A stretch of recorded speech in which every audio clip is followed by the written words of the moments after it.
Hello everyone and welcome back. My name's Katelyn and I'm bringing you a Spiegel Mom Scraps design team video today. I am featuring some cork elements from the scrap shop and some Valentine sequins on today's layout. I am scrapbooking a photo of my boyfriend that I took when we went to the movies. We recently got that movie pass thing, so we've been going to the movies a lot. But we don't take pictures every time we go because sometimes it's crowded and sometimes it's just awkward to take photos. But this time no one was there yet. I'm not even sure what movie this was off the top of my head right now, but I will include that in the journaling later on when I finish that. But I pulled out a basic gray pattern paper for the background. It's super old. I think it's from their notes collection. No, Fact or Fiction collection, which again, super old. It's been a while since Basic Gray's put anything out. I don't think they're doing paper crafts anymore, but I'm using some old stash on this layout, and I figured might as well get some new things mixed in with these Spiegel Mom items. I have a 3x4 card there. That's from Ellie Studio. It was one of the freebies from one of their kits that I purchased. And I also pulled out these pieces of, they're like washi tape stickers. They're also from Basic Gray, but a different collection. I want to say that they might be from the Oh Boy collection. I don't have my scrap supplies right next to me right now, but I just pulled out some brads from my stash. I had these pulled out beforehand, before I started this layout, because I knew I wanted to use them. They're square brads, and I decided to write out the word date night. They almost remind me of the marquee letters on old movie theaters, so that's why I decided to pick them out. And now I'm creating a base for my photo and journaling card to lay upon. So I pulled out some washi tape, and I'm also going to revisit that Basic Gray sticker strips sheet and put more of those on, and of course more washi tape. Washi tape is one of those things that I've been trying to use on every single layout this year in efforts to use up the washi tape that I have, and it's definitely been helping. I'm not going to say that I finished a roll, but I have, I believe, successfully used washi tape on every single layout, even if it's just an inch of a piece, or even if it's just on the back to hold in my threads from stitching. I think every little bit helps. So if you're looking up to use washi tape, then this sort of challenge is definitely for you. I used, I think, 3 different washi tapes on this layout, maybe 2, but I did use some multiple strips. So anything counts, and we need to start getting through our stash. So definitely try that out if you're interested. And you'll be seeing a lot more washi tape used from me in the future. So I pulled out this one from the Basic Gray set again. And I decided, since I only have one red strip, I decided I should cut it up so it doesn't go all the way across underneath my images and waste that precious space. I also forgot to mention that my photo is mounted on a Polaroid frame, and that is from Teresa Collins.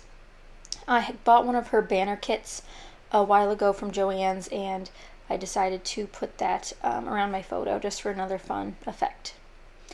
I have these black foam thickers, which I decided to use to bring in a darker element. Since the photo is so dark, I thought bringing in some more black to help balance that out would help the layout greatly. I also have this flare that says Fresh and Hot, and that's actually from a pin set. So Michaels, I think it was a summer or 2 summers ago, released a bunch of pin sets.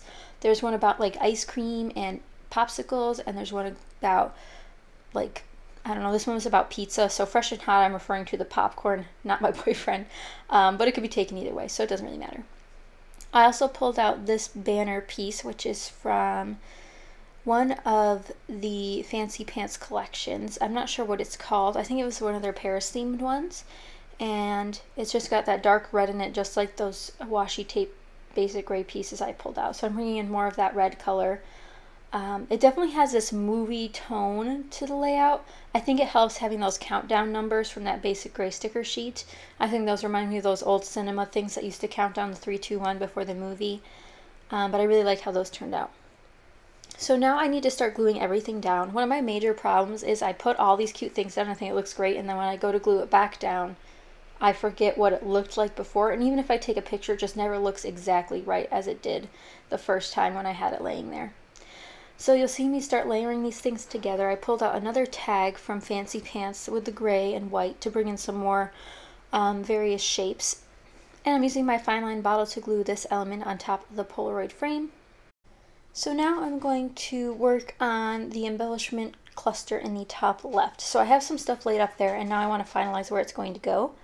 So I pushed down those washi tape sticker strips a little bit extra so I know that they're going to stick, and I decided to bring that red one in one more time on the right hand side of my photo, just to have that pop of red one more time so you have a visual triangle of sorts.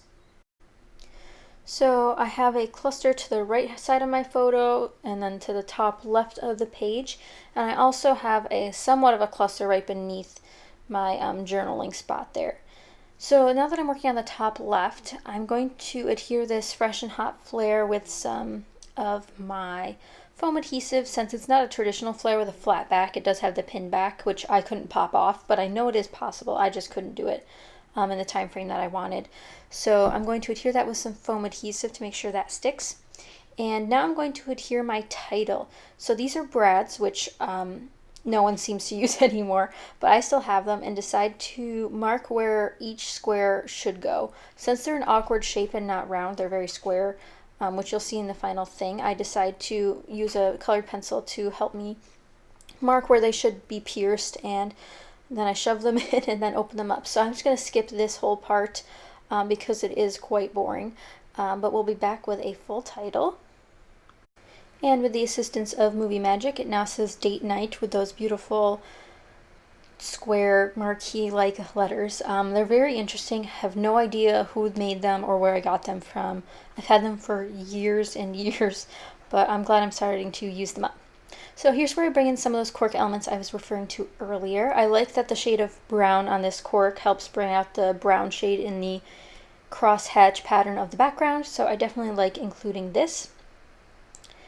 I pulled out two different hearts because I know I want to bring in at least two cork elements. I even thought about bringing out my cork and punching it, but I didn't really have time. I was very rushed through this layout.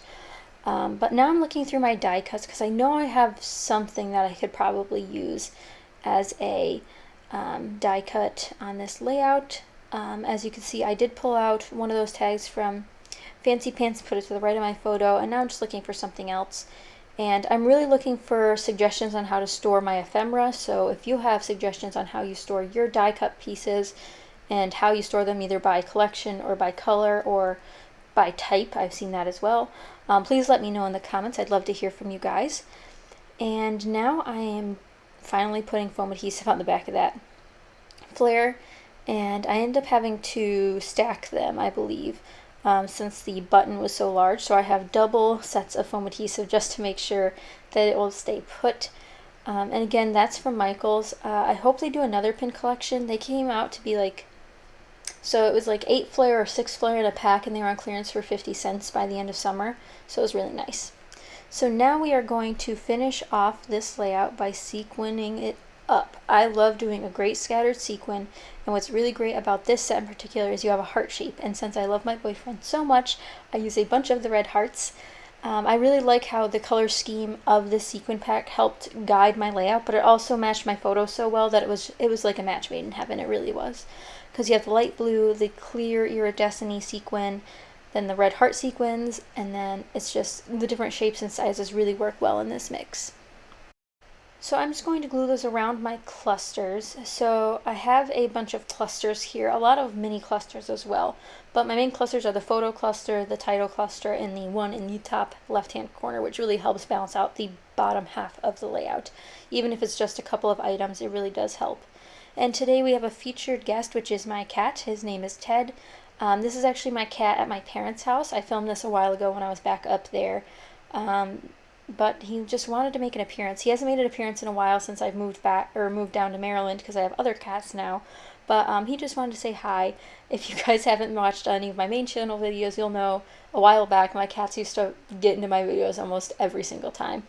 They just really like the light that shines in front of the windows from this spot, so they really like to sunbathe on my desk when I'm not there. And when I am there, they get kind of mad because they want to sunbathe. But, you know, I let them have their little time, and I just scoot them off to the side, which is really nice about having a large desk. It's actually not a desk, it's a dining room table. I have a whole video explaining my scrap room on my channel, on my personal channel. And of course, since the sun was still out, he wanted to come back, but I just try to put him in my lap, which he did not like. Sometimes they'll stay at bay in my lap, but other times they won't. So to finish off this layout and to add to my sequin clusters, I decided to use these heart stickers that I had lying around in my stash. They have the perfect shade of light blue and the perfect shade of red to match the sequin pack and my layout, and it has a bunch of varying sizes as well, which I thought was really cute. So I decided to sprinkle those in and around just to have an extra pop of that light blue or the red. And I also pull out these bronze colored, copper colored, I'm not sure which metallic it is, but there are these cute puffy stickers, and I decided to scatter some of these around because they really match that metallic washi tape I put at the bottom and in the top cluster. But that's pretty much it for this layout. I had some word stickers, of course, and that's pretty much it. I hope you guys enjoyed. If you did, be sure to give it a thumbs up, and be sure to use my discount code down below if you want to order any of these sequins featured, the Galentine, Valentine, or any other ones. And I'll see you guys next time. Thank you so much for watching. Bye!